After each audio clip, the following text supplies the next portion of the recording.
Your digital caliper displays 0.0005-inch resolution.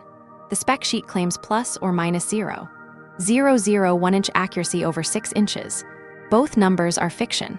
The display shows 5 decimal places, but the mechanism only resolves about 12 microns, roughly half a thou, and that's on a good day, clean, at 68 degrees with a fresh battery. The rest is interpolation, marketing, and hope. So what's actually happening when the numbers change?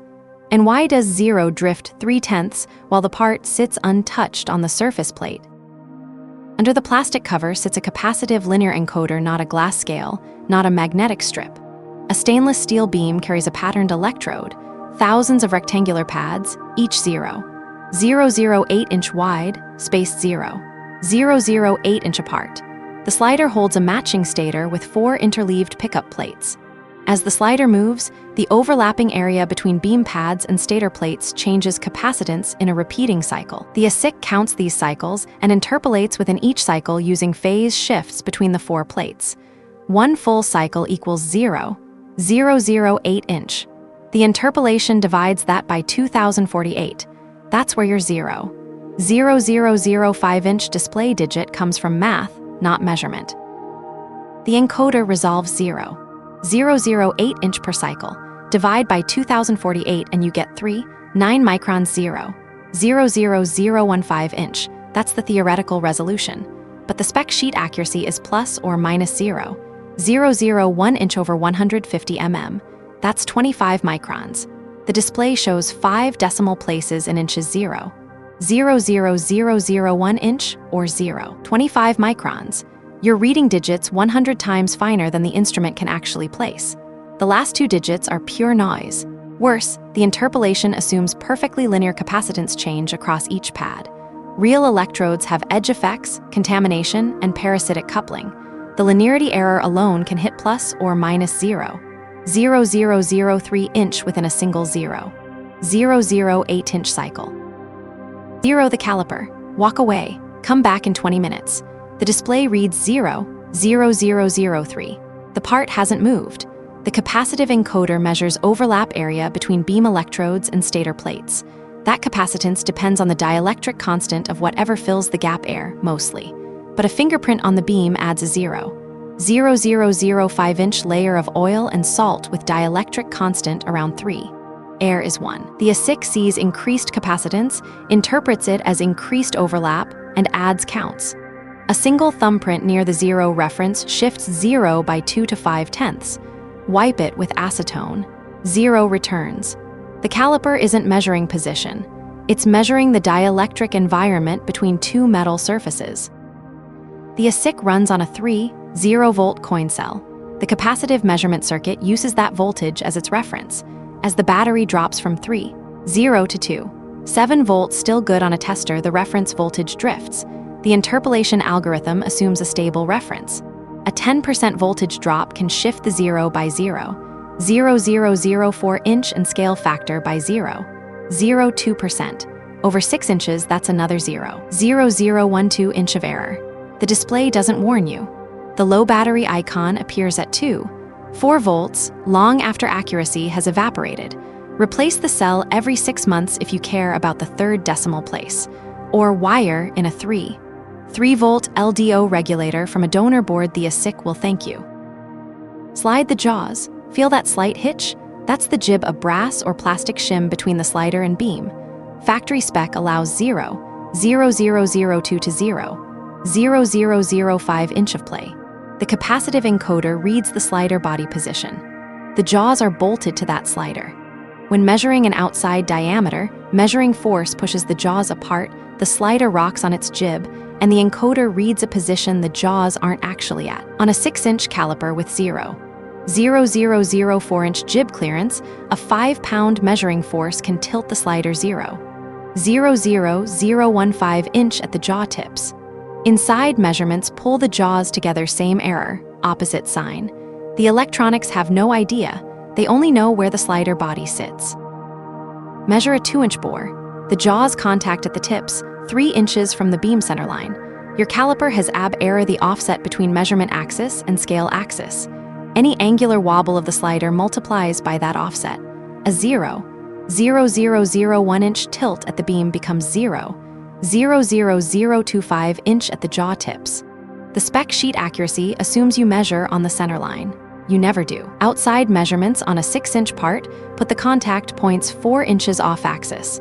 That same tilt now adds 0.00033 inch. The capacitive encoder is perfectly happy at the beam. The jaws are lying to you. This is why micrometers beat calipers for tight work. Their scale sits on the measurement axis. Stainless steel expands 4 microns per meter per degree Celsius. Your 150 mm beam grows 56 microns per degree. Hold the caliper in your hand for 30 seconds. Palm temperature 92 degrees F, shop air 68 degrees F. The beam warms 2 degrees in that time. That's 3 microns of growth. The encoder reads relative position on the beam. If the beam grows, the encoder thinks the part shrank. Measure a 1.0000 inch gauge block cold, then warm the caliper in your hand. Remeasure, you'll read 0.9999. The part didn't change. The ruler did. Mirutoyo specs their high-end models at 20 degrees C plus or -1 degrees C. Your shop isn't a standards lab. Neither is mine. Pop the cover off a Harbor Freight 6-inch digital caliper. You'll find a rack and pinion driving a rotary encoder, the same guts as a dial caliper, just with a magnetic or optical wheel instead of a needle. Now crack open a Mirutoyo 500-196, pure capacitive linear encoder. No rack, no pinion, no gear backlash. The cheap caliper has 2 error stacks, the capacitive or magnetic interpolation error plus the rack pitch error, pinion eccentricity, and backlash. That's why the Harbor Freight unit repeats plus or minus 0.0015 inch, while the Mirutoyo holds plus or minus 0.0006. Same display, same claimed resolution, completely different machines. The rack and pinion units also accumulate where the rack teeth deform after a few thousand cycles. The linear encoder has no moving contact. Walk across the carpet in socks. Touch the caliper body. Zap. The display blanks, then resets to 0.0000.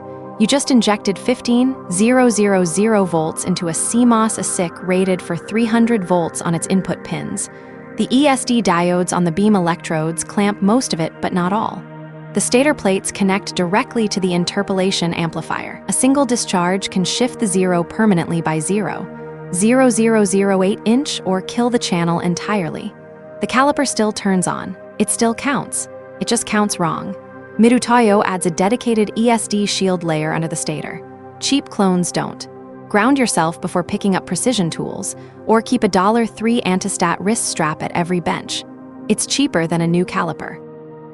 Cutting fluid, weigh oil, WD-40 overspray. The beam gets wet. The dielectric constant of water is 80. Air is 1. A 0.0001 inch film of coolant between beam and stator plates increases capacitance by a factor of 3 in that region. The ASIC sees a massive overlap change. It thinks the slider moved 0.003 inch. Wipe it dry. The reading jumps back, but the residue left behind emulsified oil. Dissolved solids creates a non-uniform dielectric layer that shifts 0 by tenths until you hit it with brake cleaner. IP67 rating means the electronics survive immersion. It doesn't mean the capacitive measurement survives contamination. The physics doesn't care about your IP rating. 0 the caliper. Close the jaws. Good. Now check a 1-inch gauge block. Reads 1.0001. You're satisfied. But you only check 2 points, 0 and 1 inch. The encoder has 750 cycles over 6 inches. You verified 2 of them. The linearity error deviation from straight line between those points can hit plus or minus 0.0004 inch at 3 inches, plus or minus 0.0007 at 5 inches. The spec sheet allows this.